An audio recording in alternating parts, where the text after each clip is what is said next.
heard such things. I've heard such things as well. Should we get started? Yeah, I'm going on my end. Okay. I gotta bring the energy. Ready? 3, 2, 1. Hey everybody! Welcome to the Three-Way Podcast. I am the guy who hosts it. You can call me Aaron if you want, or not. I don't give a shit. Co-hosting with me, back from the dead, is Nicole. You might want to turn the knob on the energy down just a little bit. No. Energy all the way. Pump it up. Raise the roof. Also returning from quasi-entanglement is Aaron. Hi, I just had a talon in my nose, and now my nose hurts. The bird lady returns. I don't even want to know how you got a talon in your nose. He crawled up my face! What is going on over there? It's pure chaos. He crawled up my face, and he is now sitting on my head with his tail feathers in my eyes. That sounds lovely. I would give it. Yeah, it was fine up until the talon. I give it 6 months until her house is just infested with birds everywhere, and she's just like at a loss for how to deal with them. Birds! Ow. Slower than I meant it to be. I'm like, stop biting my face! Okay, move on. And then streaming this game of Papers, Please, is Max. Hi! Yay! I'm going to keep a country or not. And if not, then they go with nice men with guns. Hooray! And then, sir, not appearing in this podcast yet is Ryan. He's over there in the corner, being quiet. He'll be here soon, though. Talking. Yeah. Not playing Splatoon He's and a being coma. good, so... No, why would Ryan do that? He's a scrub at Splatoon. He could never measure up to the elite threesome that we are. Yep. We say that, but we have not played a game together in a while, so... Yeah, it's been a while. I was online earlier looking for you guys. I'm like, oh, no one's online. Well, I was working. Yeah, well, you had an excuse. Max doesn't. Yeah, Max, what's your excuse Wait, what? anymore? My internet? Oh. Yeah, you kind of are in the 90s. Okay, look. Barely. He wasn't even alive in the 90s. Oh, wait, no, you were. No, you weren't. No, You I weren't. wasn't. Go, That's right. Power Aw, Rangers. so cute. He's a millennial. Yeah, he is. Mhm. He didn't have to go through the Y2K scare. Oh, back in the day of the Hey, guys, remember Y2K, that? everybody was freaking out about the planes crashing. Then we threw people into those cryogenic freezers, and in the year 3001, they woke up. Oh wait, that's The old Futurama. man. Never mind. Me too. I missed Futurama. That was a good show. That was. was. We're getting off track here, though. So, podcast. Here we are, doing stuff. I thought so, that was the podcast. I was just getting off track. yeah, a little bit. So let's see, some plugs to do this week before we get to the news or the checkup or whatever we do, whatever order it is. Let's see, blog reviews and bullet points going up every week, Monday and Wednesday. Something new might come up on Fridays. Still working on it. We'll see what happens. For those who don't know, we've moved the blog over to Tumblr exclusively just for convenience sake, because shit and stuff happens. The YouTube channel, we have one show pretty much every day. I think Monday is the only day we don't have a show up. We have Let's Fall in Love on Tuesday, Point and Click on Wednesday, and Freak Out on Thursday with what's the other one? The podcast on Friday, the one we're doing right now. Yeah, the thing that we're recording right now. The thing that kind We of can keeps do the bird video on Monday. the thing that that keeps the channel together. And then every other Saturday we have the Smashbox. Next week will be the new episode, and boy, I think it'll be one of the better episodes we'll have. Oh. Yeah, I have Nice, an I have an inkling that it'll be really good. Hint, hint. Wow. I see what's Wow. going there. Hey, don't complain about it. Come on. Oh, God. Just stop. I'm out. Stop. I'm out. The fact that I just realized that where you're getting these jokes, Aaron, is disappointing. Where you're getting these puns. So, do you want to explain the series that you're getting these from, Aaron? No, I refuse. Let's go on to the No. weekly checkup. Max, you're up first, as always. Well, let's start with the top of the list. That Aaron stole puns. It would have been. The puns are public domain. Anyone can say it, Max. Okay, look, they were puns, but somebody already said the puns, and I already listened to the puns this week. Isn't that enough? How many For puns sure. do you listen to on a weekly basis? He literally has like a list of like things he watches, and he's like just searching for puns so he can just abuse the hell out of them. So, anyways, this week we started moving into the new house, Hmm. and I bought some Steam games this week, including First Police. Nice. And then I got my internet fixed today. Yay! Sounds like it's still a The little end. glitchy. A little bit. Okay, look, it's not as glitchy. Fair play. I suppose. So if that's Max's week, who would like to go next? So exciting.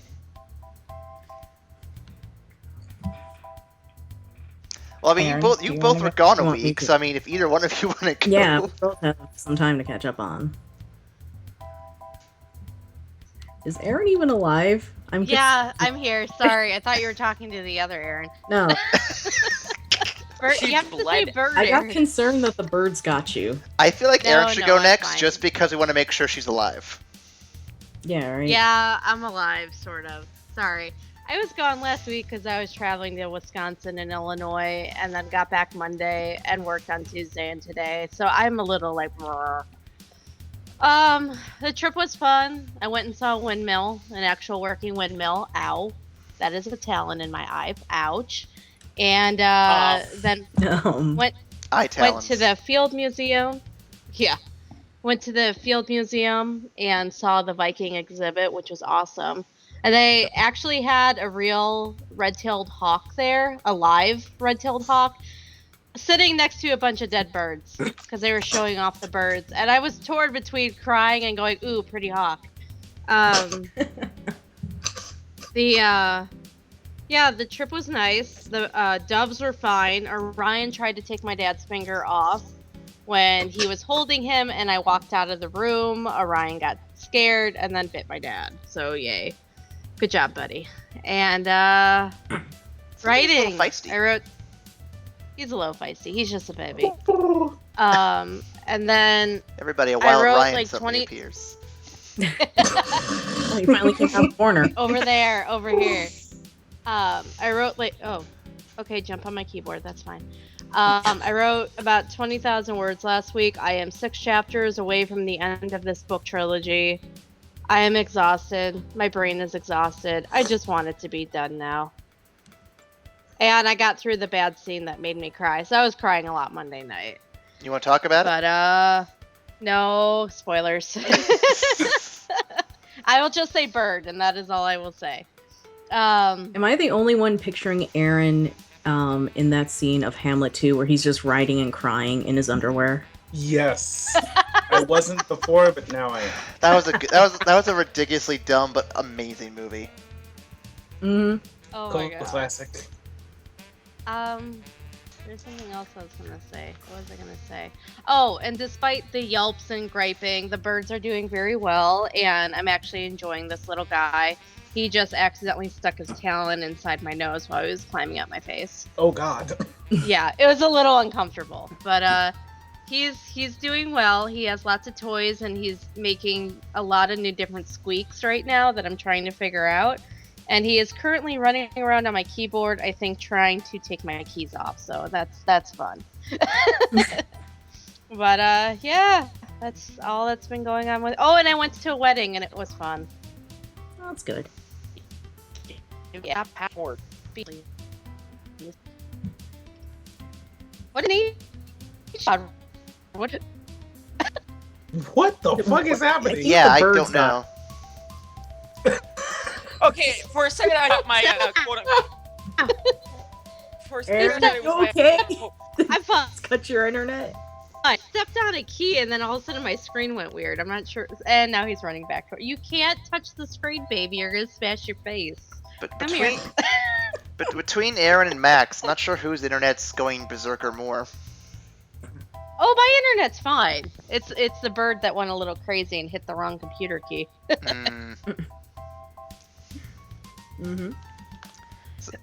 So, Nicole, you have an extra week to catch up on.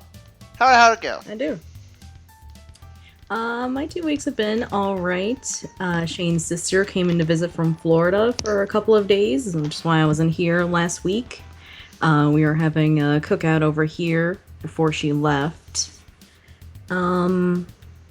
Played lots of Splatoon. I'm so jealous. Did you get to do Splatfest? I did. Damn, this is the second one I missed out on because they have it on the worst possible times for me. Yeah. You and me both, Aaron. Yeah, but we'll get into all the Splatoon stuff later. I'm sure we will. Yeah. Work. I've been continuing the knitting of my coworker's baby blanket. I'm almost to the head of the monkey. So I'm making good progress. Aaron recently sent me a link to something that I'm sure we'll be covering on Let's Fall in Love, so look forward to that. Yeah, I'm looking forward to that too. It's really weird, but interesting. I'm not entirely sure how to feel about it, but we're gonna roll with it. I've caught up on Steven Universe. Oh, so good. And I am almost done with another anime, Revolutionary Girl Utena. I have maybe about 4 more episodes of that one.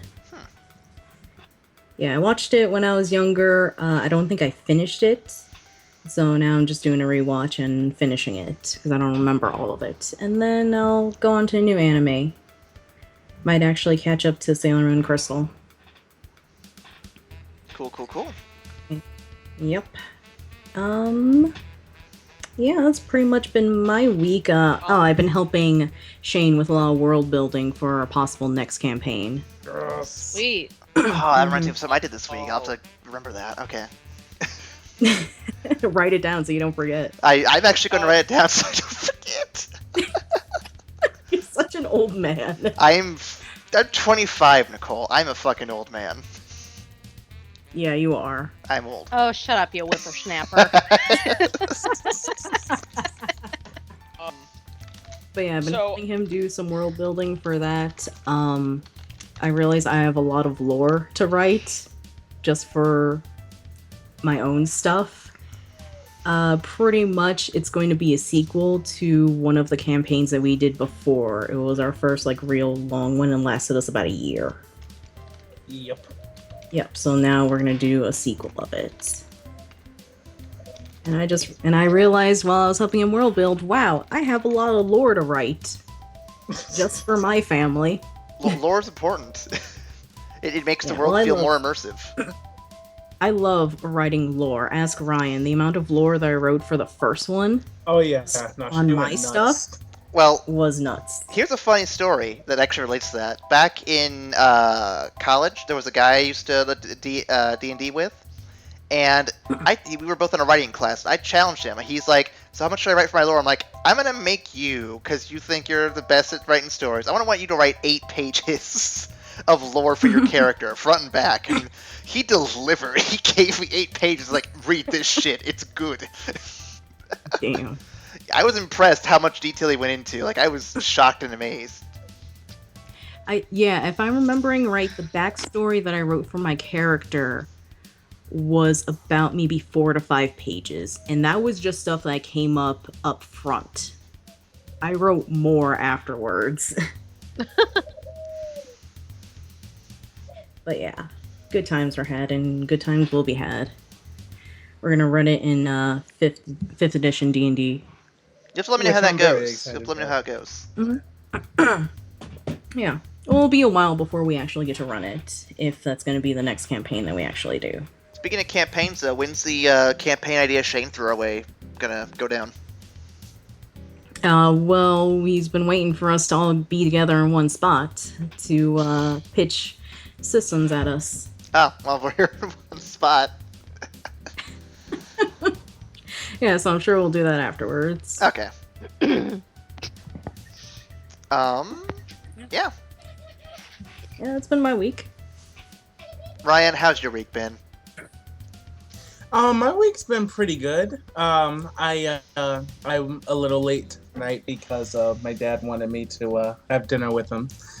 I think the idea that I'm gonna be moving in like about a month and a half is catching up to him. So he's like, we never spend any time together, so we're gonna have dinner. So that's fine. All right, we'll have some dinner. So we just had that. That was fun. Besides that, it's been a pretty chill week. Work is normal. I mean, more people at the office are realizing that I'm leaving in about 2 weeks. So they're like, oh no, it's the end of an era. I'm like, guys, I've been here for like a year and a half. Please calm down. Did they It's not an era. Exact tone of voice too? Yes. Okay. That exact kind of, oh no, it's the end of an era. With all of that vibrato in there, that fake vibrato. Okay. That's how we're gonna react if you ever leave the podcast, that, just so you know. Oh no, Ryan's leaving the podcast. No, okay, I'm done. Anyway, besides that, looking into some apartments. We're not trying to move until the 1st of September, but we want to get a good head start, and we found a couple of really nice contenders that I'm actually going to go check out one of those on Friday. I'm not exactly sure where it is, but it is in Chicago, and I'll get to check that out. But it'll be very interesting. It's only the second time I've gone apartment hunting, like for myself and a roommate, so it'll be a lot of fun. And the birds are happy with my They're just happy to hear your lovely voice again. They're cheering for you. Mm-hmm. Trying to talk back. Besides that, I've been in the middle of a Mass Effect playthrough, and I'm finally on Mass Effect 3 for my first playthrough, which is a lot of fun. It's a lot more fun than I remember it. Well, what I'll say is that every time I replay 3, it's still a shit ton of fun, which is why I think it's a great game, because every time I come back to it, it's almost as fun as the first time I played it. So I'm having a ball with that one. And besides that, yeah, things are looking pretty good. Just nice and chill, nice and relaxed. And then there was me. All right, so where do I start? I'll start by the small things and work up to the big things. First up, I'm playing some more Persona 3. Fun game. I'm at the part now where I'm pulling my hair out because I keep having to replay parts of the dungeon because I keep dying because I'm stupid. But I'm progressing. That's all that matters. I started watching Daredevil. Oh my god, it's so good. How are you? I am progressing very slowly because the episodes are really long and I never have time to sit for more than one at a time. But so far I think I'm on episode 5. Pretty good so far. Pretty good. Wait a second.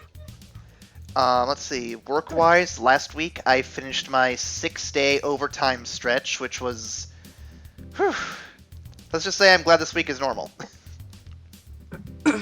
but I came in today. But all that overtime money. Oh yeah. But I came in today though, and it's nuts because I work in a business office where we're signing papers and all that crap. And today I come in, and the first thing I'm told is you have to sign titles over. We don't have to do any of our usual task list or anything. He just wants me to start signing titles over that just came in from another location or whatever. So I'm like, okay, sure.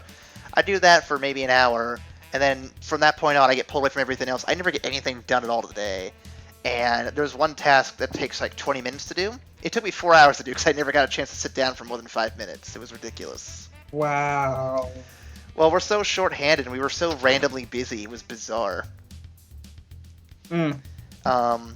Let's see, what else? Like Ryan, I am on the apartment search. Unlike Ryan, I am aiming to move a little sooner, but we'll see if I can find something in a short amount of time. Yesterday... You can do it! Yesterday I found a 2-bedroom place for $660, which wasn't bad. Oh, That's not bad at all. There was a bad problem with it, though. There was mold in the bathroom. Oh. A significant amount where it's like, yeah, this seems a little gross and not good.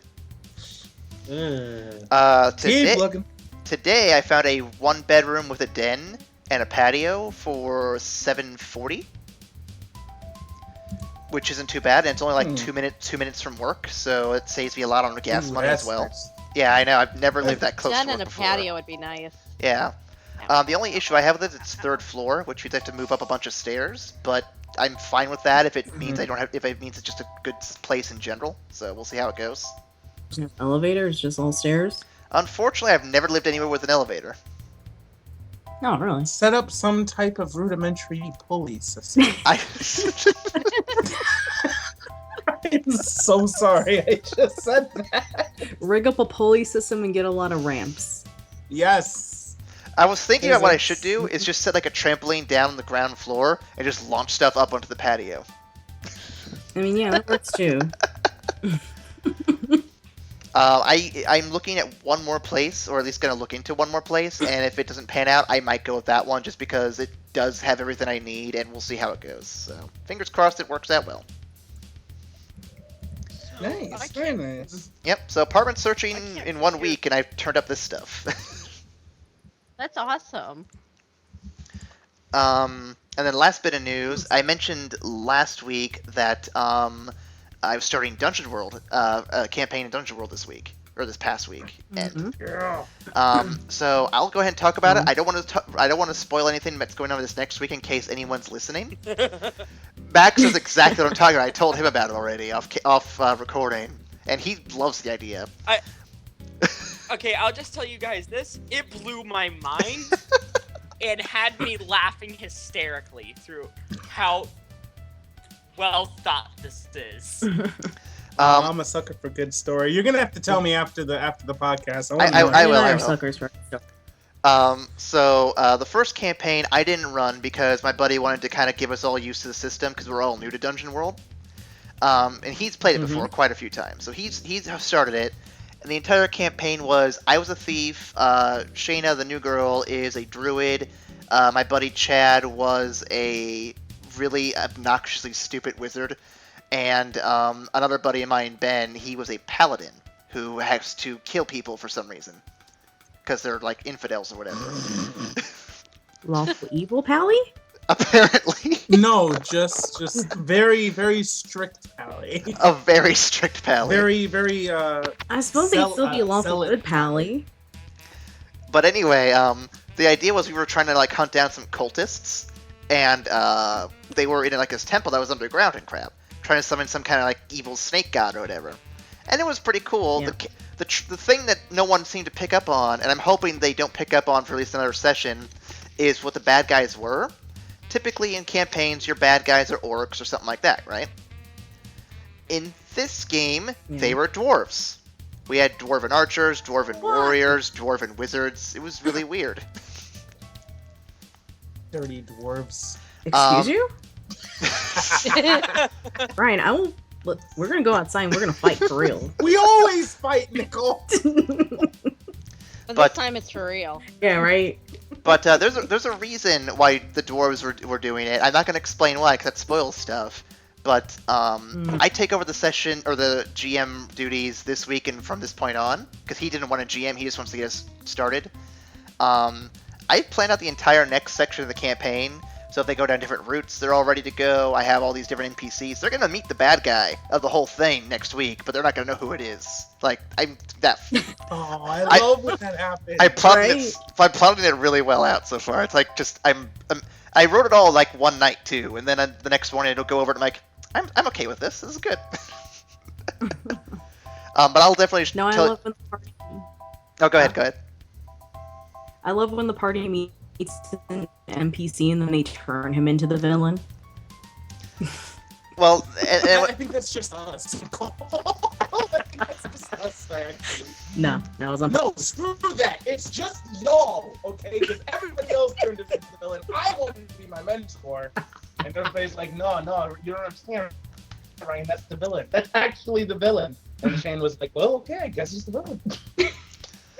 Very upset. Really like that guy. I had to kill him. Well, look, but you did it in an awesome way. I did do it in an awesome way.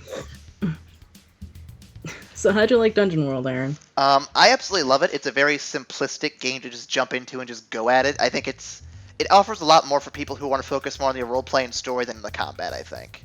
Because there's just less stuff getting in the way of the storytelling. Yep. I really like it because I really like it because it does focus on the storytelling, but if you do like combat, there's enough for you to actually make it. It's still there, and it still is a lot of fun. It's just much more free form, so you're not bogged down by rules. You can do something really, really cool, and the DM can just roll with it because that's the setting of the game. That's what I really, really love about Dungeon World. I really loved our campaign. Yeah, it was good times. Mm-hmm. But I'm definitely looking forward to the next one we're doing. I'm not going to tell too much of the plot, but I will say their next enemy will be wood elves, which, again, probably something most people wouldn't think of as bad guys. Oh no, elves are total bad guys. Fuck them. Nature-loving wood elves? Really? Seriously? I'm impressed, Nicole. You don't trust anybody, do you? They can be very, very arrogant, but nope. Usually, that's the pardon her. That's the dwarf talking. She can't understand people who live their lives without stone ceilings and caves and mountains and shit. Yeah, it's good times. Next for the week. But I think I'm going to do a weekly update on the campaign, unless anyone has any objections. So next week, expect more details as to how they manage the first session where I'm running it. It'd be great. That sounds great. Yeah, no, go for it, please. I want to hear that. Yeah, I'm excited to hear. And I think that's it for my week. So with that, I think we're ready to hit the news. Yeah. All right. News. Starting with the tech news. Let's talk about something delicious, because I just ate dinner, so I'm not going to be hungry for this. Oregon State researchers breed bacon-flavored seaweed. Ew. What? Ew. Ew. I'm sorry. No, please say that one more time. I could have swore I heard you say bacon-flavored seaweed. Researchers at Oregon State University have patented a strain of seaweed that comes packed with vital minerals and nutrients and tastes just like bacon. Huh. That's fucked up. What?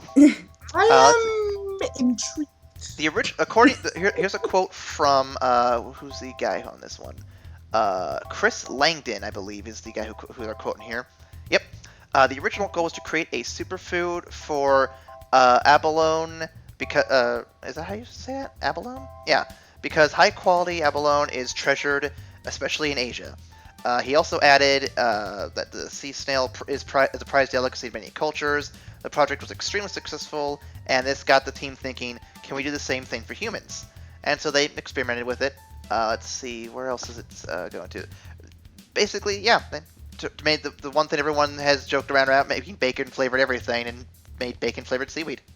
And it's nutritious. Wow. Is it nutritious? Well, it's packed with I'd all be sorts down of... to try It's just that. like bacon. I would be down to try that. I would give it a shot. Give it a taste. I mean, yeah, I'm not a fan of just regular seaweed. Oh, no, but me either. I'd Me give I it don't think anyone's a fan of seaweed, Nicole. Well, I mean, if you like Unless it's in sushi... sushi, then yum. Yeah. Yes. Yes. Yeah. That, okay. I mean, when I was saying like seaweed is straight fine with stuff. Straight seaweed. I knew a guy who ate straight seaweed. Ew. It's was gross. hardcore. So did I. So do I. A madman. I've never been able to eat seaweed with or without anything. It does taste to it just does not agree with me. It's weird. Mm-hmm. But going from that though, let's go on to a Kickstarter for something really interesting. It is a Kickstarter to preserve Neil Armstrong's spacesuit from 1969. Oh, cool. That's a good Kickstarter. Mm-hmm. Basically, let me read this here. The Smithsonian National Air and Space Museum, NASA, has launched a Kickstarter campaign to preserve Neil Armstrong's spacesuit. The suit worn in 1969, which will degrade unless tended to. Basically, the suit is not with them, and it's in a place where it probably isn't being cared for very well, so they want to take it. They want to make sure it's in good condition for as long as they can, because it's a piece of national history. I mean, it's the first moon landing right there. So I'd Kickstarter. Yeah, no, I'm definitely down for that. Yeah. let's see, and they're trying Of course to do you're this. gonna put his spacesuit in the Smithsonian. Of course you need that. And just so everyone's aware, this year is this July 20th that just happened. It was the 46th anniversary of a man being on the moon, and they want to get this success story going by the 50th anniversary. That's what their hope time is to get it up and displayed for that. I really hope they're able to do it. That would be so cool. That would be a very very well worthy Kickstarter goal there. Agreed. Very much so. Let's see what else do I got here. Oh wow, this list of links is way different than the other links. Hang on a second. Gotta scroll up. Let's see, and then on top of that too, there's also a new member to the Velociraptor family. Oh. I'm sorry, what? Yep, a new bird Velociraptor dinosaur thing in China. New fossils discovered of an ancient winged dinosaur that is closely related to the Velociraptor. Oh, it's kind of Sweet. cute. Hey, Ryan, it's your ancestor. He just flapped his wings. That was great. Good time. Yay! I'm trying to read the article, see if they have a name for this thing. Looks like it's Good called God. the... How do you pronounce this thing? The Zhen Yonlon, whatever it's called. Which means the Zhen Yuan Dragon, which kind of cool. That is so awesome. It's It kind of It says here it was a close That's relative of a the little- That's Velociraptor, horrifying. living 125 million to 50 million years ago. Or 50 million years before the Velociraptor ever existed, is what it is. But yeah, 6 feet tall and 6 inches long. Pretty cool stuff there. Aw. That's pretty cool. It's only a little frightening. Yeah, Ryan, That looks that's so cool. Cute. No, I mean wanna it's play with cute it. and it's really cool, but I would not want to meet those things in the dark alley. No, I wouldn't want to meet those things anywhere. well, Ryan. Ryan, would you want to meet one in a hotel? No. Oh, I saw this article. It's so cool.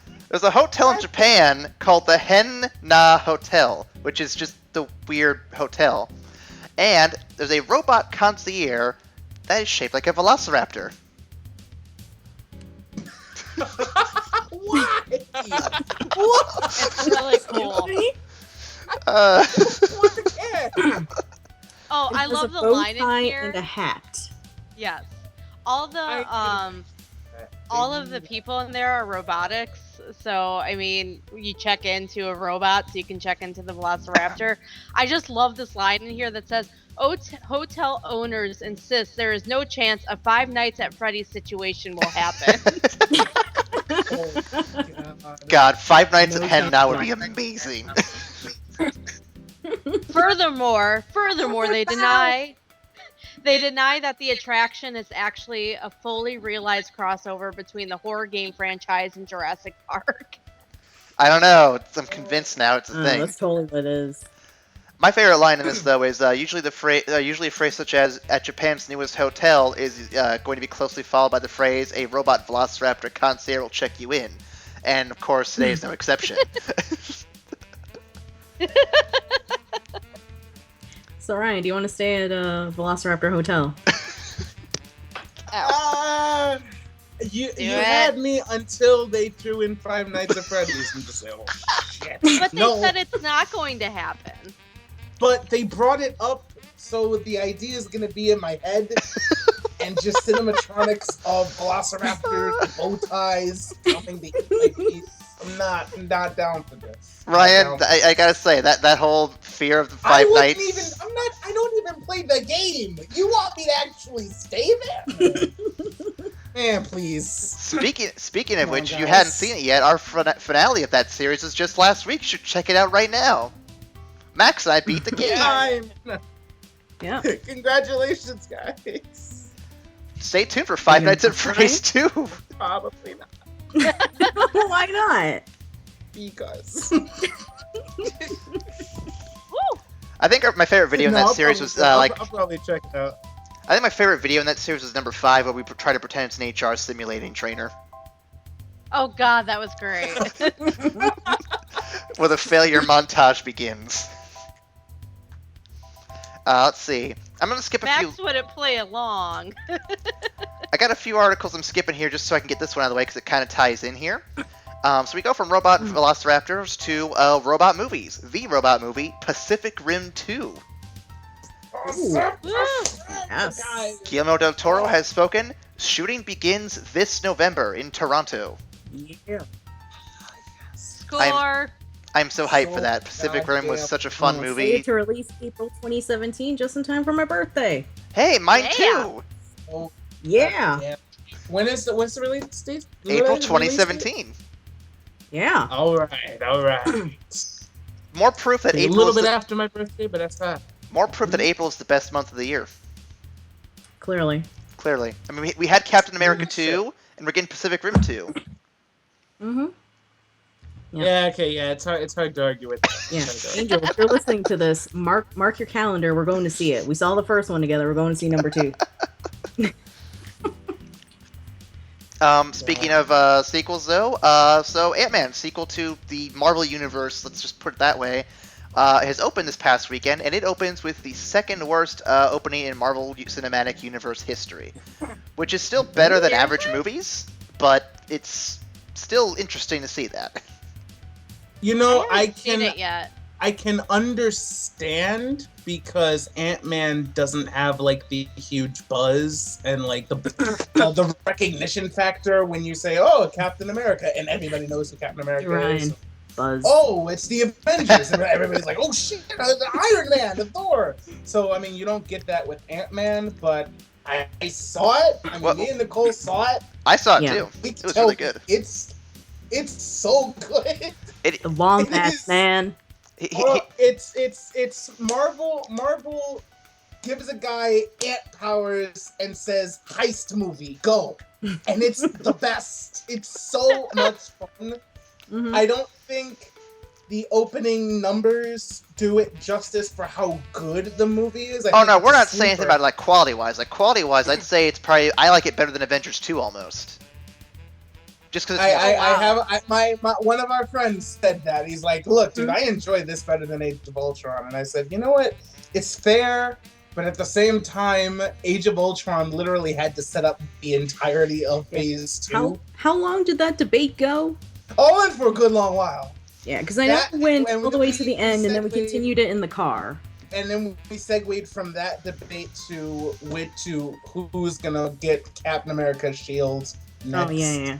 Well, that was where also. Well, Ryan, here's my thing. My argument for why Ant-Man to me is better than Ultron, and I'm not saying either one's bad. They're both great. But the reason I prefer Ant-Man over Ultron is I feel like the story is tighter and more focused on like a single like thing. And I get why Avengers isn't, because it's got all these different characters, all these different plot lines it's got to go down. But I think that's why I respect Ant-Man more, just because it's just so small, simple, and focused, and it's so much fun with what it does. Like it harkens back to the original Iron Man of just, hey, here's a guy in a suit, here's a training montage, here's the final story, go.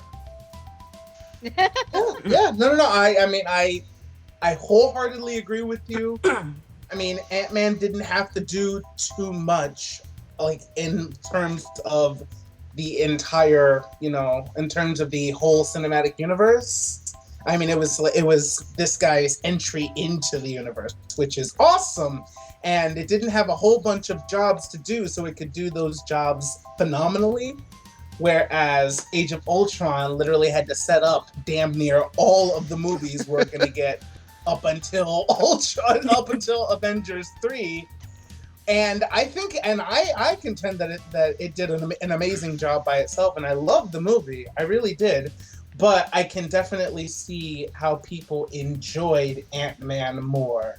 Not only was it more comedic and was meant to really be enjoyed, I think Age of Ultron had a very serious tone on top of setting up a lot of different movies. I think it did its job well. It had a lot of jobs to do.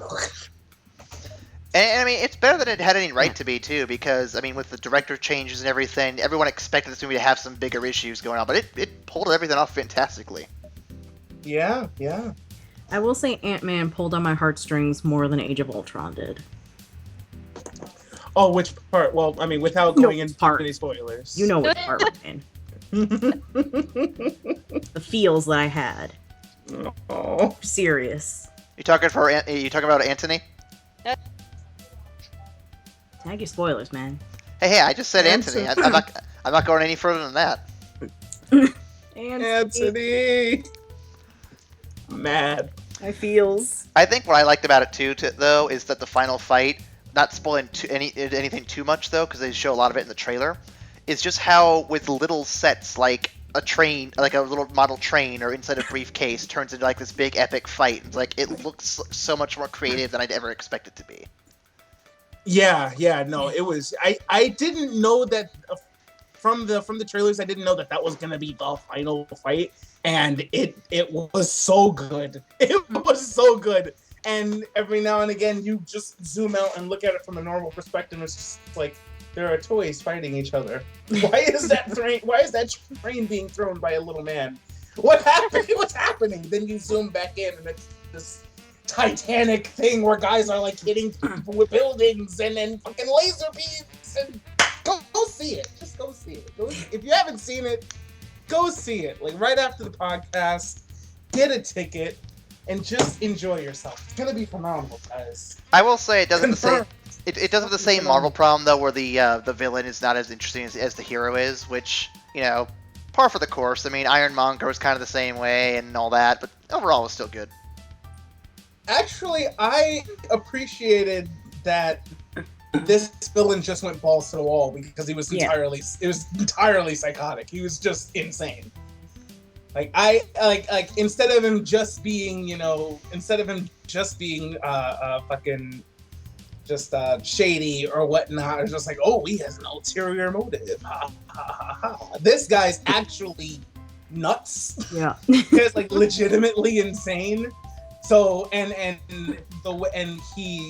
actor portrayed it in such ways that it was actually really interesting and kind of sadistic in ways that is not. He didn't really mean to be sadistic, but he was. I thought it was really enjoyable. I thought it was different than most of the Marvel villains we get.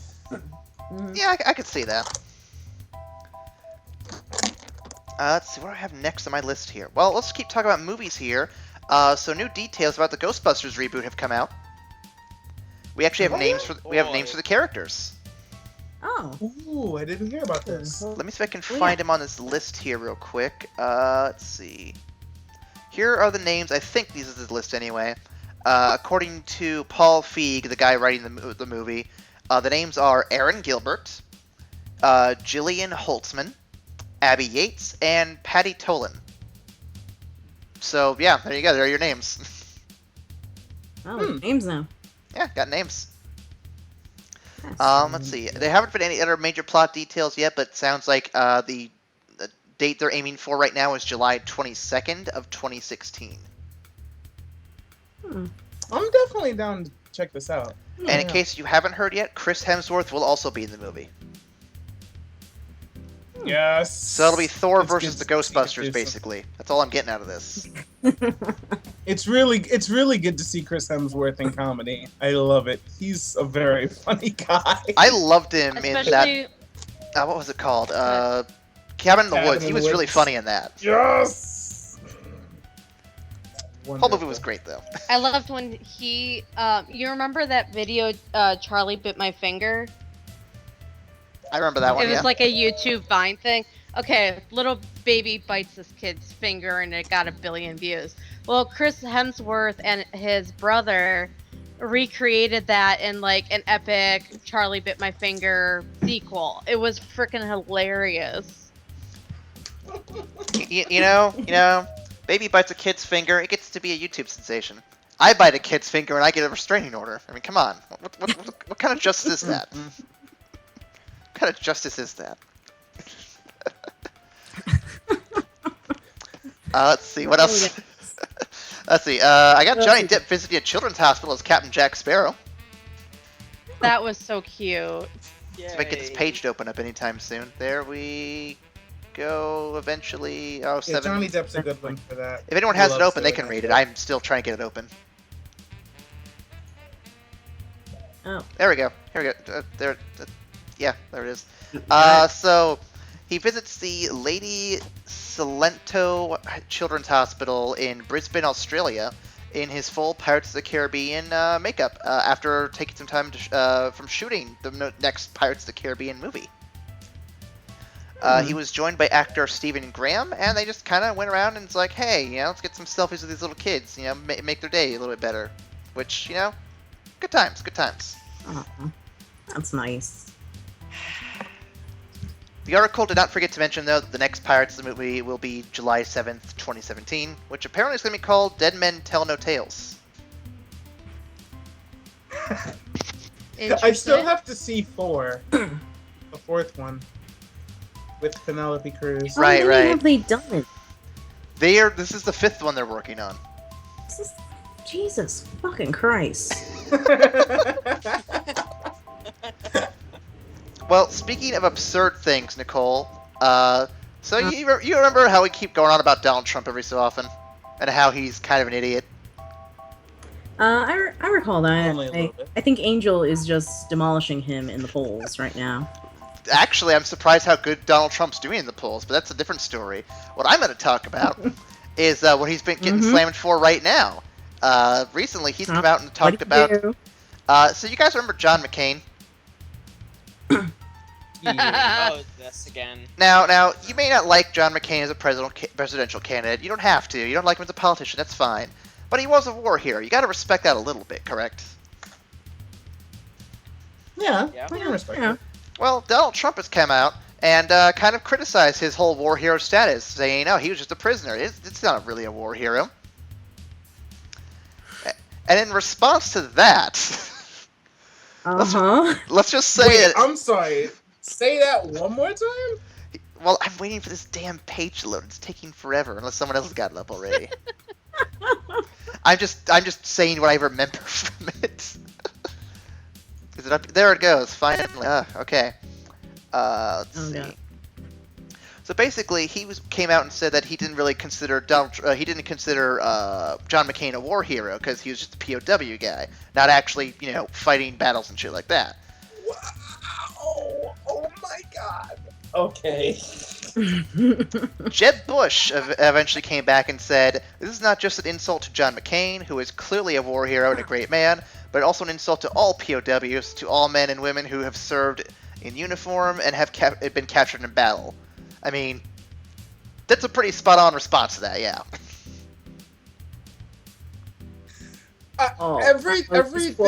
Everything I hear about Donald Trump, it just convinces me more and more that he's the parody candidate. Yeah. It's just like, how much horrible shit can you do and still be considered a viable candidate for the presidency? This quote, man, I got a couple of quotes in this article. Go ahead. He told Family Leadership Summit, he's not a war hero. He's a war hero because he got captured. I like people that weren't captured. What Wow! What? Wow! He went on to say that he disliked McCain because he lost to Obama in 2008. I never liked him after that because I don't like losers. What the heck? He can't be real. This can't be a real person. No, Ryan, he's a real person. Sadly. I refuse to believe this. I refuse to believe this is real life. Guys. Ryan, if you think that's bad, here's a link for you I'm looking up right now just to confirm what I saw in the news earlier. Take a look. Or should I say, get a load of this. Poll, Trump surges to big lead in GOP presidential race. He is currently at 24% of registered Republicans as a favorite, with the following people being around 13%, including Scott Walker from Wisconsin and Jeb Bush of Florida. Oh, God. Yep. Well, if it ends up being Trump v.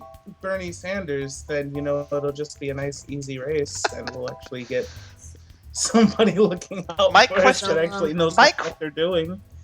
My question is, are the people voting for him on purpose so he wins, so he loses? Or are they voting for him because they actually believe the bullshit he's saying? I don't know. People are really stupid. I mean... Like, I always fear this day would happen. Part of me wants to be an optimist and say, we're just trying to get the easy win. Like, the easy win in there is like, this is the guy who you clearly should not vote for, and this is the guy who's saying a lot of shit that makes sense, so let's vote for the latter. But... Well, like, for me, a lot of people are dumb. I know people are stupid, so...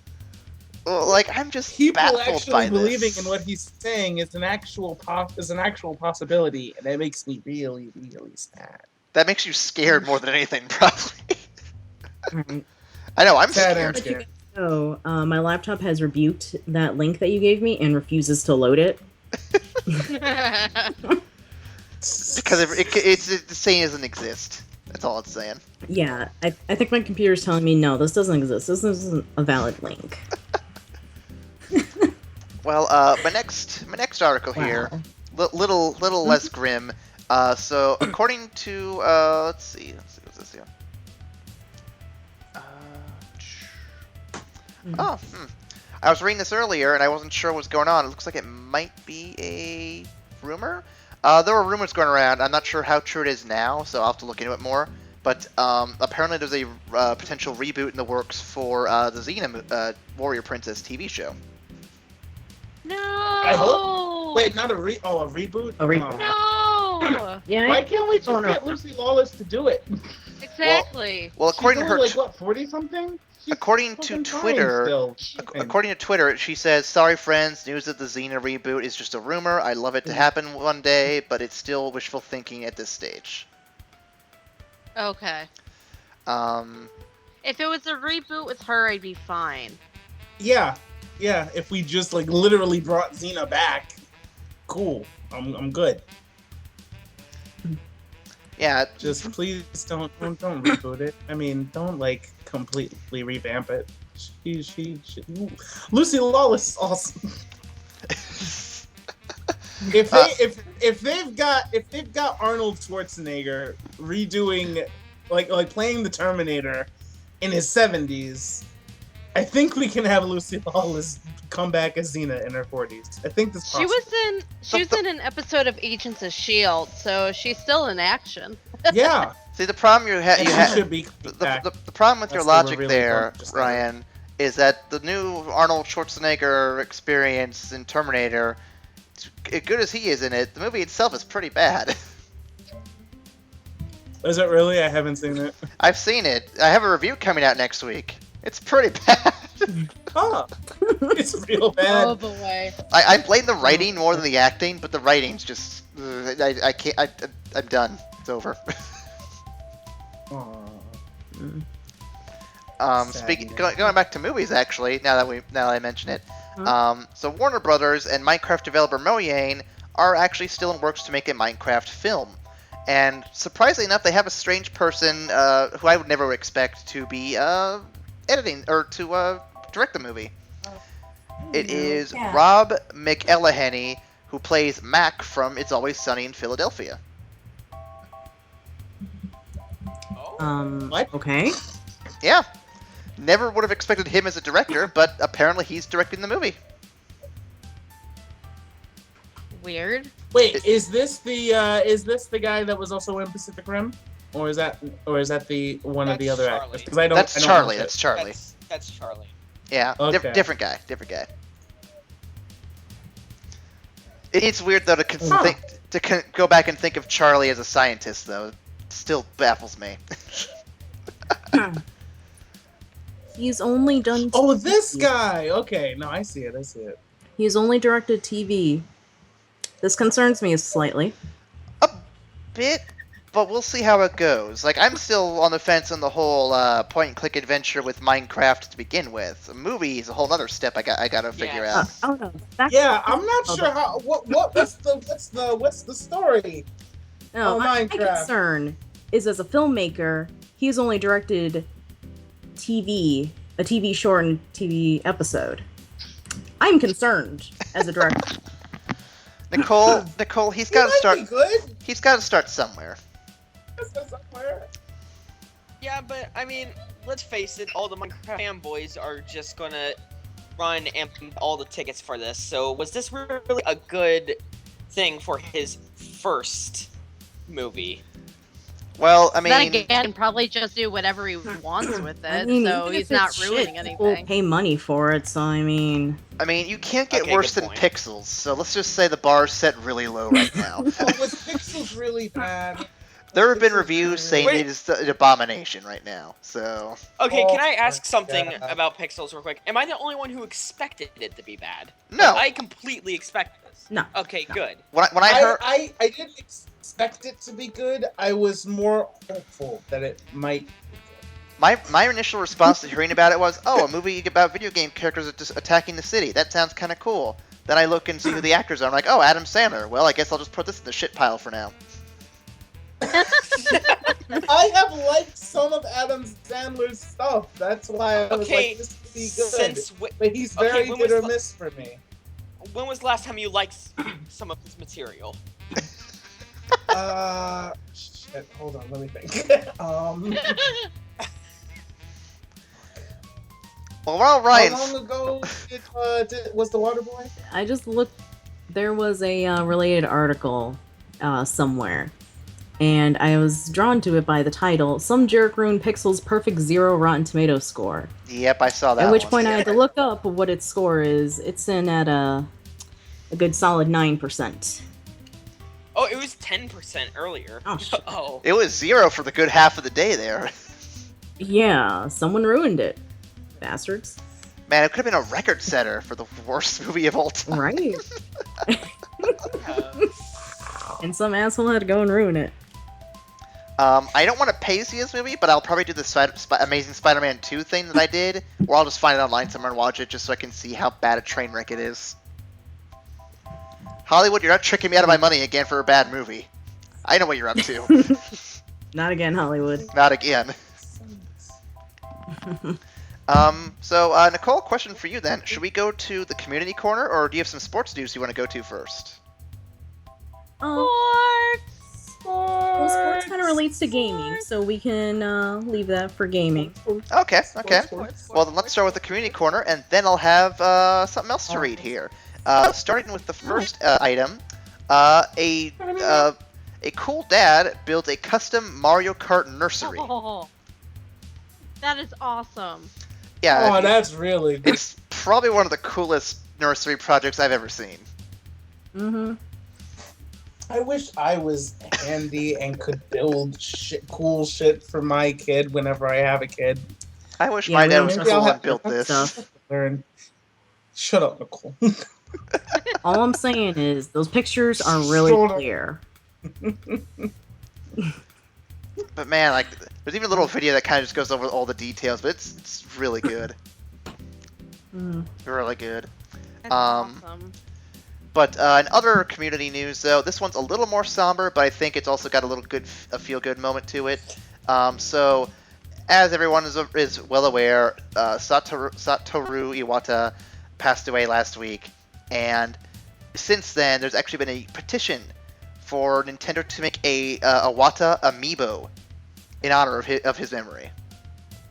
Aww. Oh, that'd be great. Yeah. And currently, well, at least when the article was put up on July 14th, it had about 12,000 people already sign it. Let me check the link and see if there's a longer list or if it has gotten more people. But it's definitely... it's currently sitting at 9,429. That's pretty impressive for a week. Mm-hmm. Yeah, so, Nintendo, we're hoping that goes down. But also related to that, I'll bring it up now while we transition over into games here in a moment.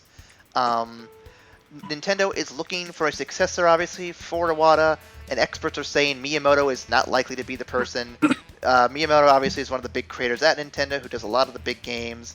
But a lot of people are saying he's more of a creator, not much of a CEO, and he'll probably go to someone else. And they're thinking Genyo Takeda, who has been alongside Miyamoto and Iwata for a lot of the projects for the past probably 10 plus years on so many different things. So no official word yet, but experts are kind of picking over the news and just seeing what they can gather to figure out who the next guy in charge will be. So hopefully we'll get some news on that soon, because I'm interested in that.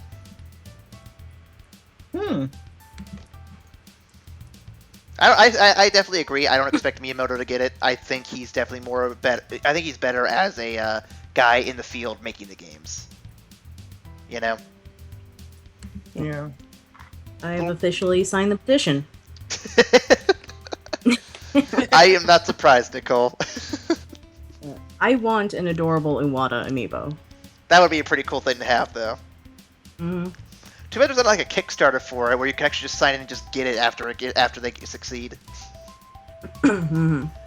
My guess is if they ever made an Iwata amiibo, there'd be only like 10 of them in the world, and everyone's gonna kill each other to get it.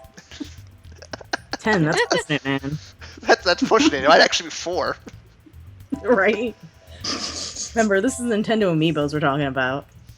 Yeah. Amiibos are really hard to get, but you know what's not hard to get at all, Nicole? What? Razors from Dollar Shave Club. Yes! Oh, God. I tried to warn you. Yeah! I said, here it comes, and nobody listened. So Razors? What are you talking about, man? Well, What is this? I don't know about you, Nicole. Don't entice him. I don't know about you, Nicole, but sometimes I get a little bit of facial hair. I gotta trim it down a little bit.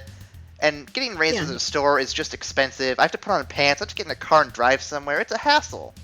If the razors could just come to me, that'd save me so much time and effort.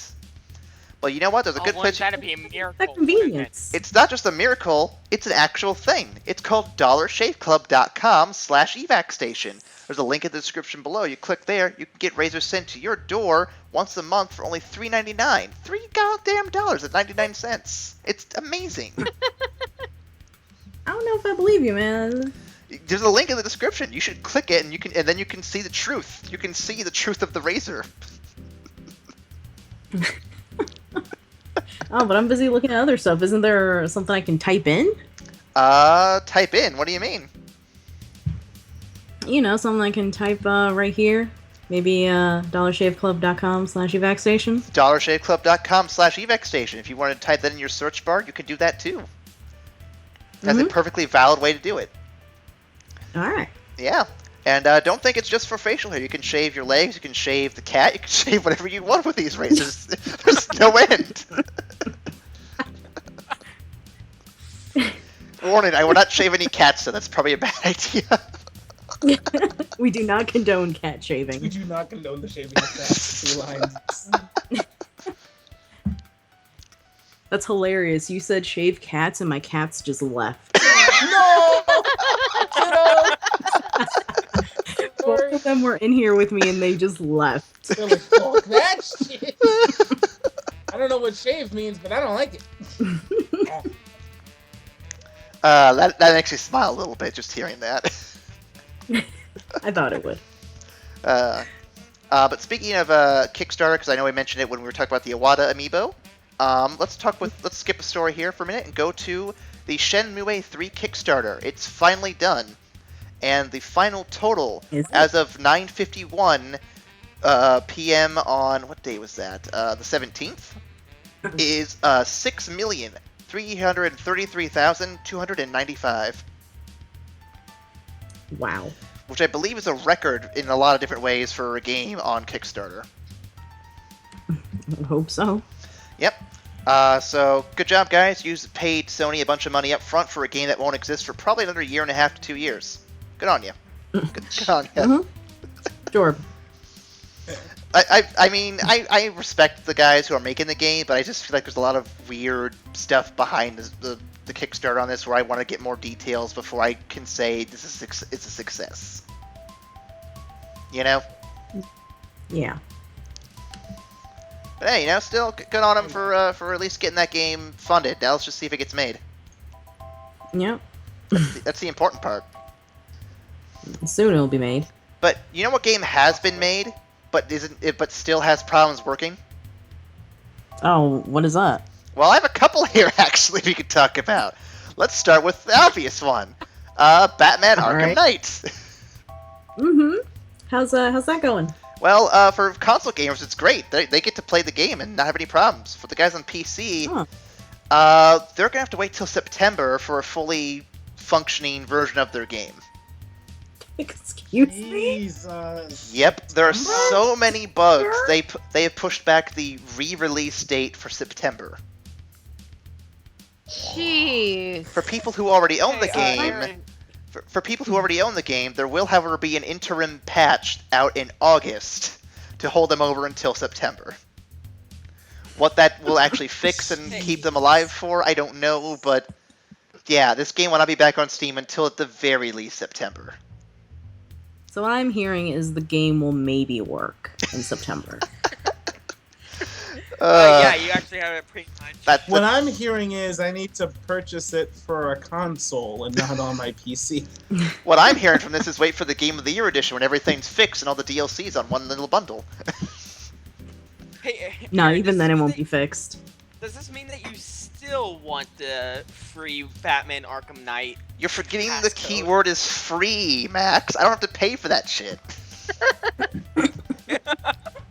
Yeah, I mean, he's not wrong. He's not wrong. Yeah. I will happily take a free broken game, even if it's broken, it's free. then I can review it and say it's shit. You know what? You want to do a playthrough of that when? Let's do it. Let's do it. Be great. Okay. Speaking of broken, buggy games that have not been fixed since launch, hey, you guys remember that game, Aliens: Colonial Marines, that came out in 2013? I'd rather not. Yeah, well... Oh yeah, I did. I played that, and I was completely impressed. Because, honestly, I thought it was going to be worse. But between crashes, horrible animations, bad textures, bad AI, bad everything, Aliens Colonial Marines was a bad game. And Randy Pitchford, the CEO of Gearbox, has come out once again to say that kids like to kick down his sandcastle and constantly shit in his waffles. Pretty much saying that, yeah, you guys need to stop being mean to my games. He's getting mad at critics for saying his game is shit. You know. Hey man, I'll give him credit. I thought it was gonna be worse. I thought it was just gonna be like, I thought you were gonna buy the game, right? And you open the box, and it's a pretty big box for a game. So you're wondering, why is this box so big? It's an Atari 2600 with a copy of E.T. Oh, I see what you did there. So that's where they all went. That's where they all went. They're all Aliens Colonial Marines. Get out.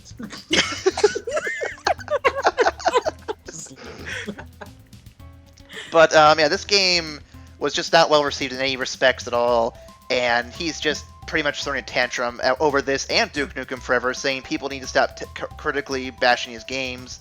To which I say, well, then stop making shitty games. Just leave it at that. Just leave it at that. It's like you could replace this with so many things. Like, what if he was getting critically acclaimed for, I don't know, some fanfic that he made about aliens prior to Aliens Colonial Marines? Where was I going with this joke? I don't know. I don't know. Aaron, is there anything else that's not working? You know what? I don't know. I don't see anything on my list that's not working. Why? Do you have something you want to bring up? Oh, no, I was just wondering. No, not just Since those Max didn't know where he was going with that joke. Not just those two things, but you know what does work? Those Tycoon games like Roller Coaster Tycoon, Game Dev Tycoon, or a new game in the Tycoon series, and by series I mean a game with the word Tycoon in it that's made by indie developers, XXX Tycoon. Run a porn studio in this little indie game. Oh my god. Now, you said Triple X, and I'm like, no, there's no way. And then you clarified it, and I said, wow, okay, it's a real goddamn thing. Wow. I don't know if I should be sad or impressed that somebody actually stomached through making a game about running a porn. To read a little bit of the article here, XXX Tycoon is a game where you manage a studio making pornography, as you would expect. Launching your studio in the in the 70s, you get your staff, your studio, you get to staff your studio. 70s? Yep. Measure consumer interest in porn markets, fund the kind of stars that will do the profitable, weird niche stuff, and manage everything else that the industry entails. You can find out more on the game on its Indiegogo page. Game is a third of the way to its $1,000 funding goal, which is a little under 3 weeks. With a little under 3 weeks left to go. XXX Tycoon is due out December this year. Should it succeed? Wow. With the game will apparently span everything from the rise and fall of the VHS right up to VR porn. Wow. I have to applaud them for such dedication. Yeah. Like, that is pure dedication to make a game about starting a porn industry in the 70s. Look, if you're gonna make a game about starting a porn company, then you gotta go hard. Speaking of going hard. No, Nicole. No.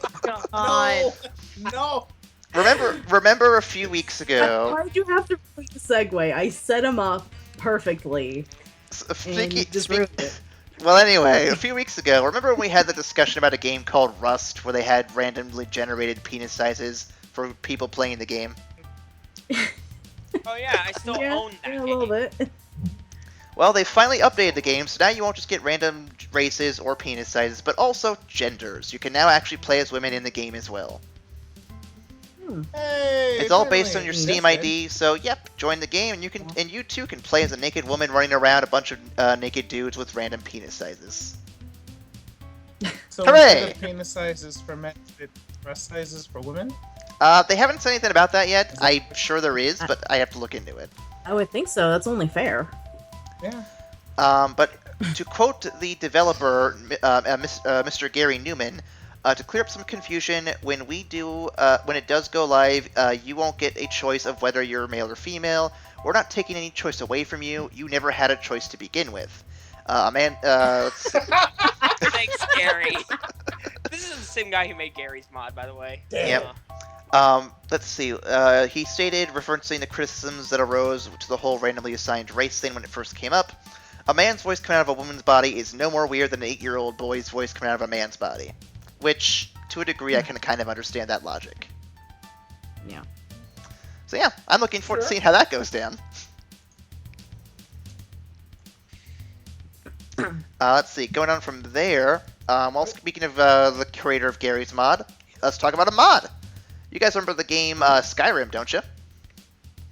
Of course. I haven't totally been playing that all week long, and I'm totally not going to play that as soon as this podcast is over. Well, Max, I have a reason for you to play Skyrim right now. In fact, I have a reason for everyone to play Skyrim.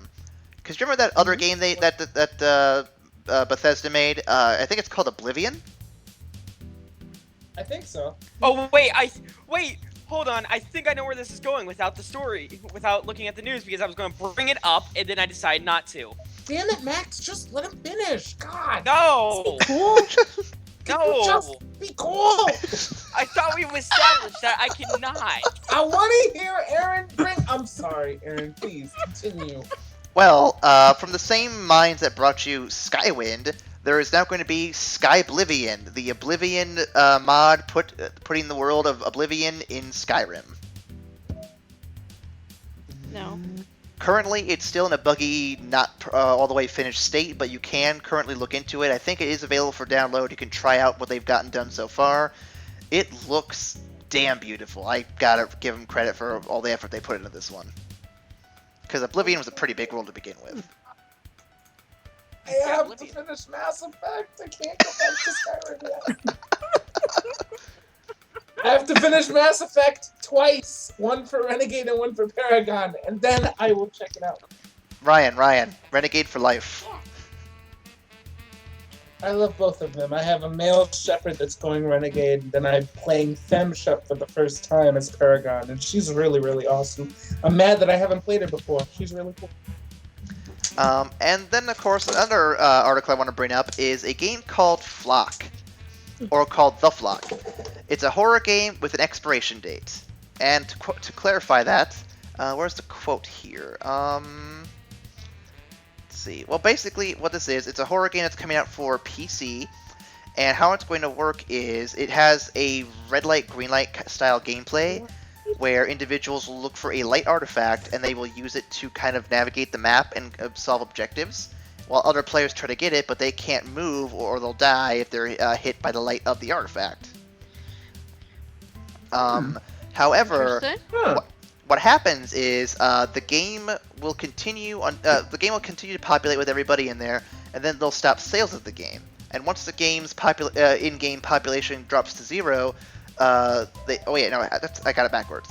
So every player death in the game session will contribute to the depleting pool of lives, which represent the total population of the flock.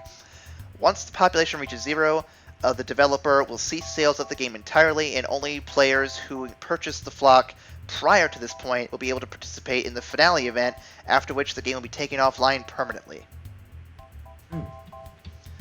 So it's... What? No, that's a mic. Don't swat that. So it's a mix... it's a mix of game as well as, like, internet experiment, which I'm not opposed to, but it does seem very short-sighted. It does seem very short-sighted, but no, it sounds interesting. Like, it will be out for Steam on PC, Mac, and Linux later this year, with demos available at Gamescom next month. I might actually look into this, because that'd be kind of cool to see, and it might be good for the horror series that we do. Yeah.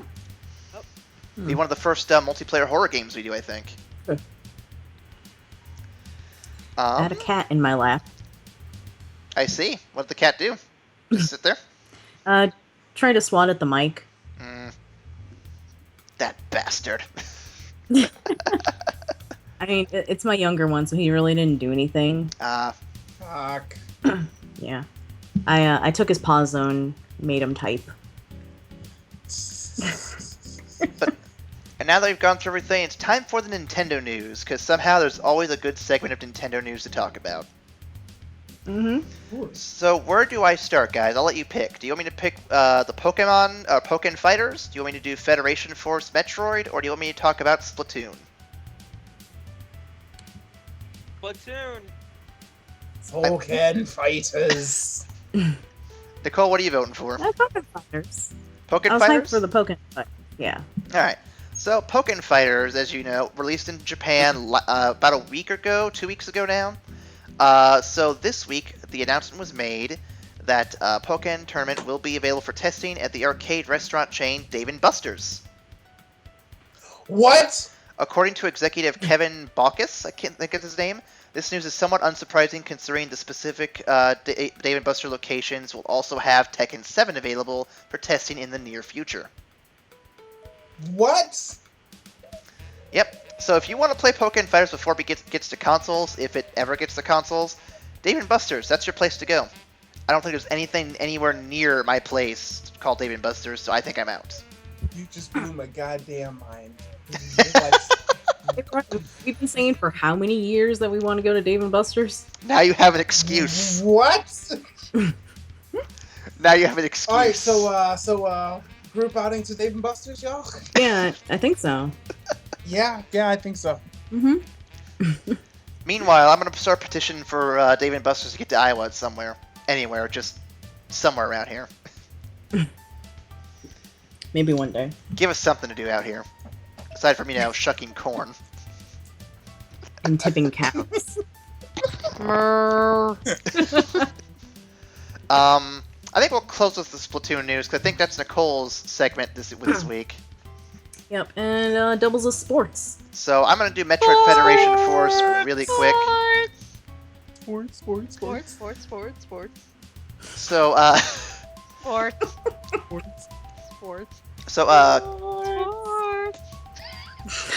this is never gonna end, is I'm it? sorry, please continue. Please So, continue. Metroid Prime series producer Kensuke. We all have it out of your system for right now. I thought about it and then Aaron carried through for me. I appreciate that.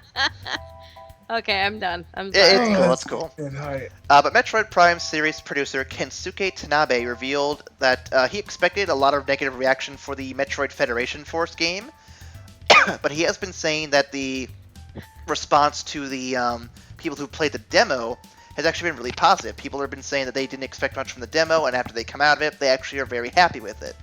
So basically, he's saying you guys should be excited because Federation Forces will live up to the hype he's trying to give. And he says a proper Metroid Prime title would probably take multiple years and will not be released until likely the next Nintendo console, which is currently called the NX. So he's pretty much just kind of trying to have everyone readjust their expectations for future Metroid titles, which I get. Kind of sad, but I get it. And another article here also states that Federation Force will explain what happens after Metroid Prime 3. Just a little bit. So yeah. Ooh. Hoping that lives up to what they're saying. Yeah. But I think that's everything. everything. I think it's everything for gaming news. So let's take it over to Nicole at the sports desk to wrap things up. Sports. Right, you have my awesome intro. Yeah, we need a new intro. Sports. Yeah. Yeah. What? Oh God. Yeah. Intro, man, come on. Shit. Okay, hold on.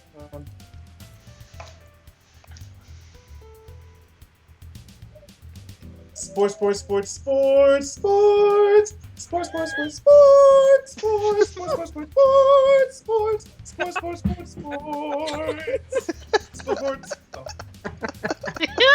I love it. Off the cuff, go. You got a little applause for me, just so you know. Yeah. Little applause. Alright, guys. This past weekend was Splatfest. Hooray! Sports! It was Team Water Slide versus Team Roller Coaster. Go roller coaster. Yes, cat. This is Splatoon, not news about cats. Go over there. We'll shave you, cat. You just look out. No. Oh God. Okay, we're good. Wait, he fell over. Dongle. Alright, so as it breaks down, water slides won in popularity 54% to 46%. A much smaller gap than last time. Yes. Though there were a few matches, like, I think it was like maybe 3 or 4 matches in a row where we got matched up against another team water slide. Because there were a lot of people playing. Because apparently Team Roller Coaster was just asleep for a while. Well, or some of us had to work. We couldn't all make it. I was really annoyed that I couldn't make it. Or some were stuck over their friend's house. Yeah. Or, but as far as wins, Team Roller Coaster wins it 53% to 47%. Yeah, my team brought it back. Roller coasters. Roller coaster for life. So then the final result is Roller Coasters win 152 to 148. Yeah! It's a close one, but we did it. Yeah, it was a close one. Hi. You did it, Reddit. Cat. Hello, Doctor. I just want to say thanks to all my team for carrying me because I was not able to participate. You guys did good. As was I. I appreciate that, guys. Thank you. Good job, guys. Well done. Max, way to just let the team down. I wasn't. I was on water slide. Water Yeah. slide? Yeah. Yeah, you let the team down. Okay, Excuse I'm me confused. for having different opinions. All right, wait, Did Aaron, I miss something last I was week? on Team Water Slide, you dongle. Oh. well, Aaron, you're Internet. you've heard us talk about Splatoon before, correct? Yes. Every so often they'll have like a big contest or like a little poll, and you vote on between two different things, and that determines what team you're going to be on. And then they have a weekend where the two teams then battle it out to see who the better team is in the game. Okay, that makes a lot more sense now. I was like, why are we doing a sports article about water slides? What? Personally, I'm hoping that next week next Splatfest it's like red versus blue or something a little simpler. Just something that, we're like, okay, let's just do it. And then also do it on the whole weekend, not just one day. Yeah. Yeah, seriously. Mm-hmm. Yeah. Oh, hello. Yeah, so roller coasters won this time around. Yeah, we did. Ooh. I've been on the winning team twice now, dogs, then roller coasters. What's next? I didn't even play neither Splatfest and my team won. It's the best. Look at this poser right here. Truly, I'm the best achiever. Sure you are. Along with that, there were a bunch new weapons released. Let's start off with the two that were released. I think it was the day before Splatfest. They did release new weapons, from what I read, yes. Yes. There is the NZAP 89, which looks like the little NZapper. Those who don't know what that looks like, it's like the NES Zapper from Duck Hunt. That thing. Yeah, that thing. Orange, gray. Pretty awesome. Shaped like a gun, but also not really a gun. For those who get confused at gun-shaped objects. I know I do. Yeah, I know. And then there was also the ink brush, which is a little paintbrush. It's got squid beacons and also has Kraken. The Kraken! Oh, Kraken. And then, when were these released? These were the next two were released yesterday. Well, at the time of this recording, Tuesday, for when this actually goes up. There's the Neo Splashomatic. What's that do? What? So what's that do? This one has high fire rate, low damage. It's running Burst Bomb and Inkzooka. I have not had a chance to try either of these two, only because I prefer higher damage guns. And then the second one is the E-Liter 3K Scope. Oh, God. So it's the kind of upgraded version of the E-Liter 3K. It's got maxed out range. Huh. But I do remember reading a thing where, as a little cosmetic thing, it has a little scope, and when you go to charge it, your field of vision kind of decreases a bit when you start to charge it. And it's got low damage. It's running a Burst Bomb and Echolocator.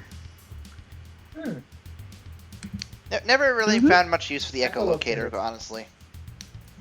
Echolocator's really good for team battles if you're going with people that you know. I mean, it definitely helps team mobility because it gives you Echolocator for the other team, but everybody on your team also knows where everybody else is. Yeah. So it facilitates a lot. It's definitely good for team fights. Yeah. As opposed to just big ass guns that kill everything in sight. I like think the whoops. I get what you're saying, but I think my problem though is the last several games I've played, it seems like my team has just been the most disappointing group of people I've ever met. I mean I know it happens, it's par for the course, but oh my god, there's so many times where I think the last game I played, or last session of games I played, there was always one person of the 8 people who dropped out. And whichever team didn't have all 4 people was the one that lost. But what's annoying is that every team I was on, I was getting multiple hundreds to close to over thousands of points of damage. I think I was maybe doing up to 1,200 to 15 in some games, and the rest of my team was barely making 400. God, nice. And I'm like, we're going against 3 people, and you guys are this terrible. How? I don't Like, know we about didn't you, but deserve I still any of have those my wins. list. What was that, What Max? were you saying, Max? I still have the list, Aaron. You Of still- people that I just want to... Like, I constantly add on to it, too. Oh, do you have new names? Do share. We want to hear. Yeah. I think it's at my dad's. Oh, damn it, Max. I do remember Look. Zach. I do remember Zach was on the list. I remember that asshole. Zach is at the top of the list. I freaking hate that guy. I've made it my goal to post a new Miiverse thread about him every day, just explaining how much I hate him. Wow. I gotta applaud you for the for the commitment on that one. Mm-hmm. Yeah, recently, I think it was last week and the weekend before, I actually tried some rank battle, and it was I originally wanted to try tower defense, but it was splat zones. So I was like, let me try this, because Shane doesn't like splat zones, and he's always talking shit. So I tried it, and I wrecked everybody's day. I lost maybe 2 matches. Yeah, she's super good at splat zones. I am super aggressive, and I made... Cole is the most aggressive Splatoon player. Yeah. Am I really that bad? You are hyper aggressive. You're good. It's real good. You are just Blitz Queen. I feel like I play even dirtier. I feel like if the 4 of us were on a team, we'd actually be pretty unstoppable. Yeah, I think so.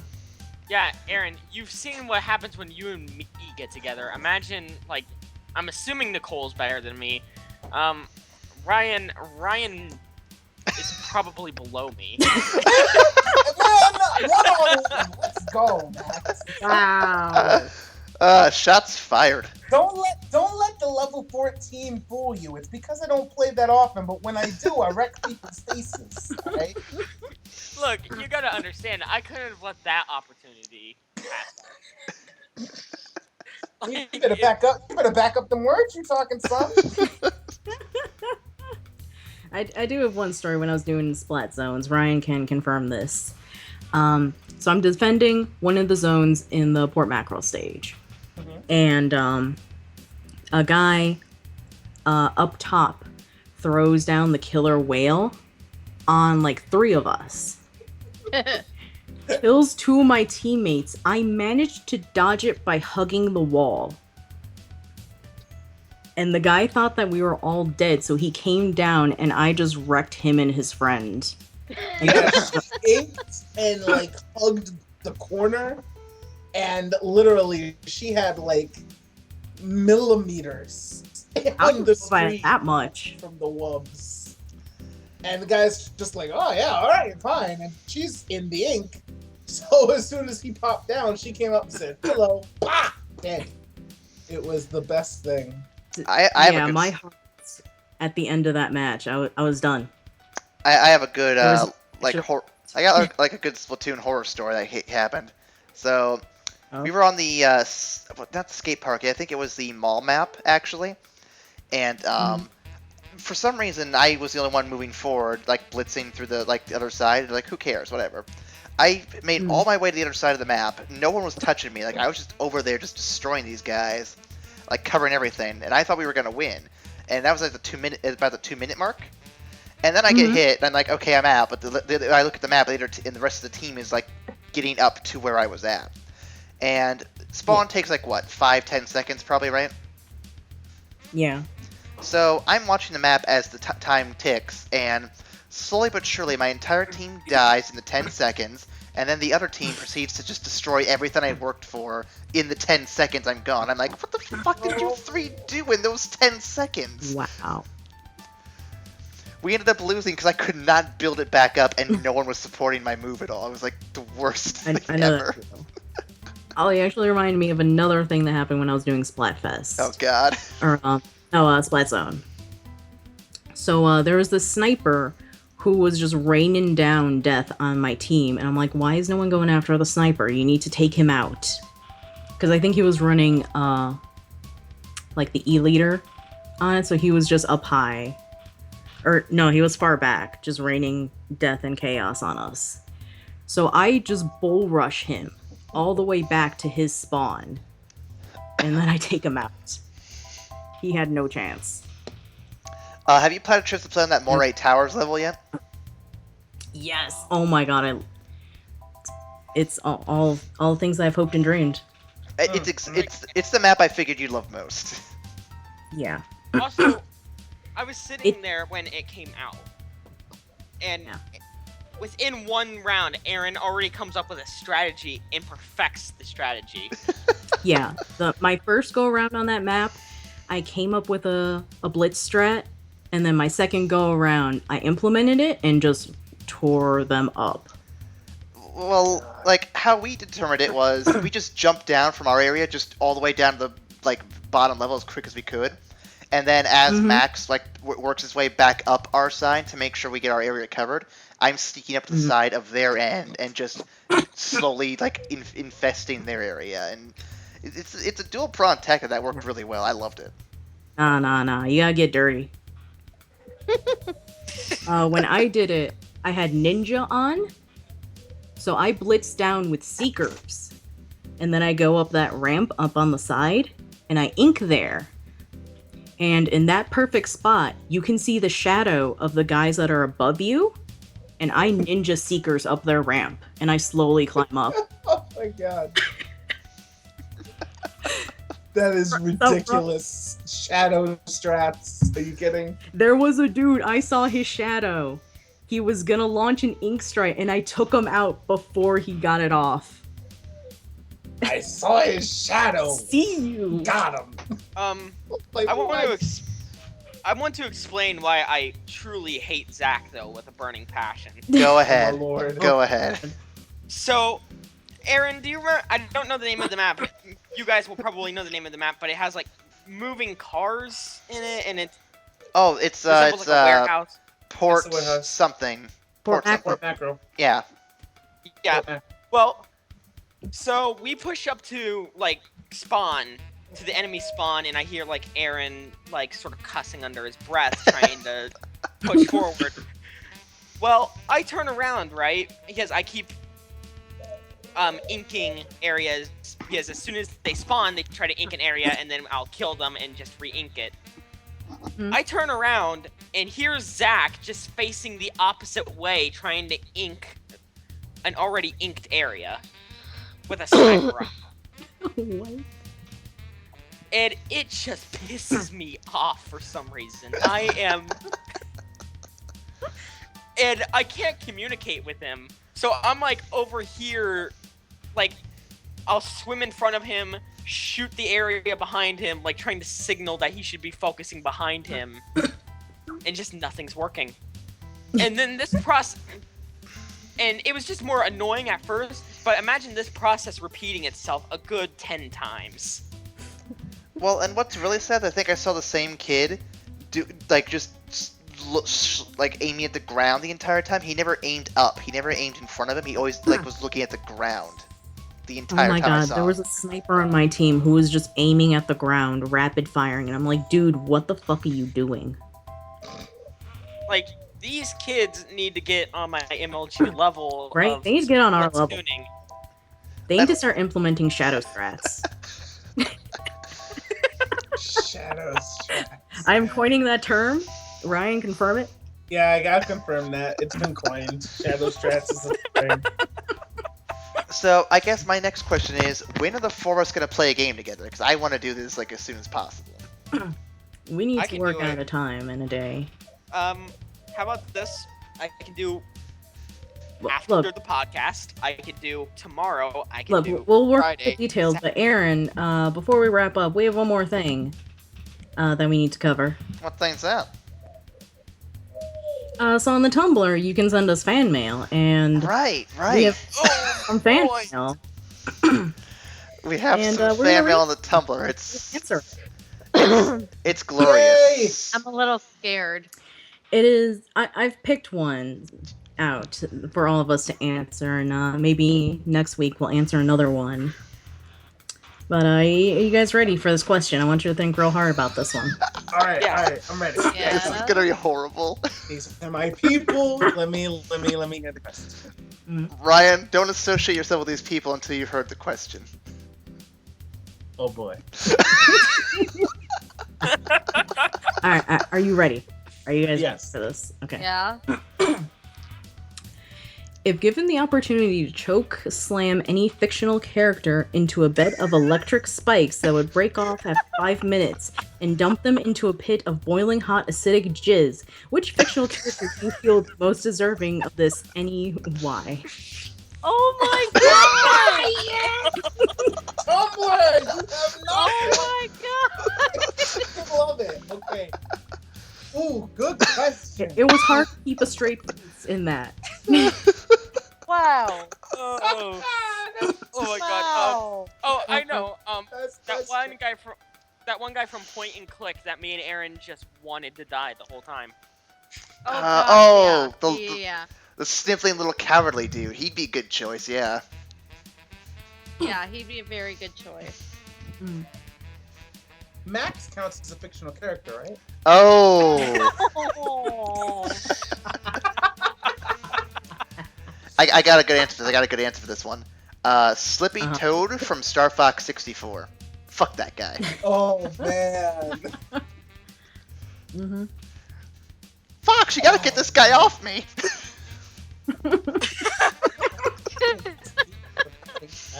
I think I have a good answer for this one. As soon as I read it, I thought of one character, and I was like, "Yep, that's it." Of course you did. Who? Lars from Adventure Time. I knew you were gonna Universe. say it. Steven Universe. I knew you were gonna say it. I've never hated a character as much as him. I now understand Shane's great hate for Theon Greyjoy. It's that bad. Oh. I think I know who Aaron's gonna pick. Yeah. Yeah, I'm gonna pick Walder Frey from Game of Thrones. Cause fuck you, dude. Fuck you with something hard and sandpapery. Jesus. Or electric in this case. Yeah. The other one I was gonna I'll choose go with a character. Ramsey. I'll go with Ramsey Bolton. There was so another you're guy. not gonna throw me into it. Okay. No. Only I because don't you don't hate you count. that much. Oh my goodness. No, only because you don't count as a fictional character. I was trying not to say that, Nicole. Thanks. His clones do, though, Yeah. right? Or do they not? I don't remember. I don't think we've worked that one out yet. Yeah, we haven't figured that one out yet.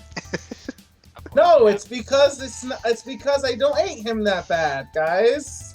Mm-hmm. Hold with me, please. Mm-hmm. Yep.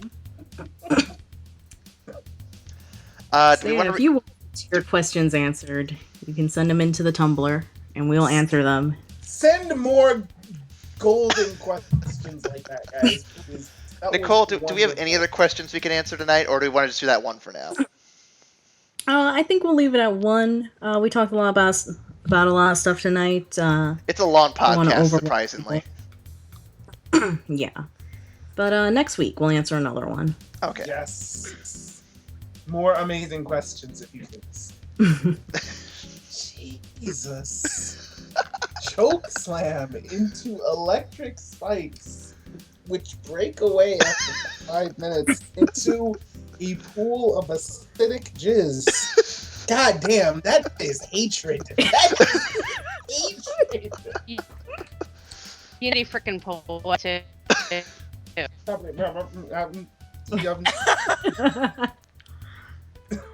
So, Aaron, you want to wrap us up for the night? I think I can. If you enjoyed this podcast, make sure you like, share, comment, and subscribe. Follow us on the Facebook, Tumblr, Twitter, as well as the YouTube subscribes, as we already mentioned. Make sure you check out the links in the description below. Send your mail to evacstation@gmail.com, or make it easier and just go to our Tumblr and ask us. You can do it anonymously. It's great. That way you don't have to have your name attached to a silly question.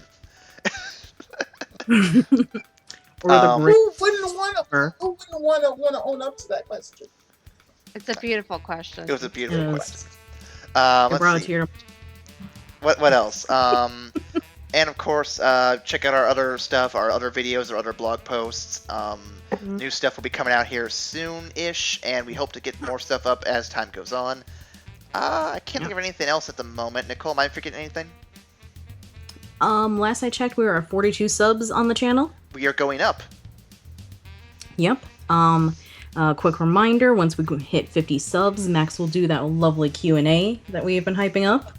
Hype. Oh yeah, the script is still in my Google Drive. Yep. We have a bird mini-series in the works, and I've been in talks with Aaron about another one. Yep, we have another mini-series we're thinking about doing. Just get hyped for that too. Yep, me and Ryan, possibly Shane. Look forward to that. Hype. All the hype. I have a bird falling asleep on my hand right now. It's super cute. Aww. He's a sleepy baby. And I think with that, we'll call it a night. Thanks for Night, joining us on the guys. podcast. See you next week. Night. Bye.